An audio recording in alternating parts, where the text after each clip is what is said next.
የዛሬን ቀሚስ በጣም ነው የወደድኳትኝ። እውነት ለመናገር በክሬም ከለር ከዚህም በፊት ከኢትዮጵያ ገዝቻለሁ። ትዝ ይለኛል ሰርግ ነበረ እና ትንሽ የሚለየው ይሄኛው ደረቱ ላይ እንትን አለው የኔ ባለፈው የገዛሁትኝ ማለት ነው ብልጭልጭ ነገር አለው።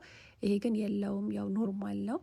ግን በጣም ነው የሚያምረው። እዩትማ ጋይስ፣ እኔ ወድጄዋለሁ። ግን የት ነው የምለብሰው? አይ ቲንክ ቸርች ከሆነ ኮት ደርቤበት፣ ምክንያቱም ከላይ ክፍት ስለሆነ ለቸርች እንደዚህ ተገላልጬ አልሄድም። ኦፍኮርስ ጅንስ ኮት ምናምን ደርቤበት መሄድ እችላለሁ።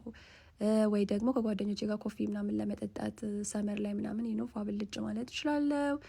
ከባሌ ጋር የት እንሄዳለን እንደዚህ ሆኜ? ለዲነር ይሆናል። አይ ዶንት ቲንክ ሶ። እስቲ እናንተ ጋይስ የት ነው የሚለበሰው? አስቀምጡልኝ ኮሜንት ላይ፣ እኔ ምክር እቀበላለሁ። እና ያ ወድጃታለሁ። ስታምር መግዛት ከፈለጋችሁ ሊንኩን ከስራ አስቀምጥላችኋለሁ። ኦ ማይ ጋድ ሺዝ ኪዩት። አታምርም? ኦ ማይ ጋድ ከለሯ ራሱ ባይዘው የተለያየ ከለር አለው ጋይስ። ኦርደር ማድረግ ከፈለጋችሁ ሊንኩን ከስራ አስቀምጥላችኋለሁ። በጣም ነው የምወዳችሁ። ባይ።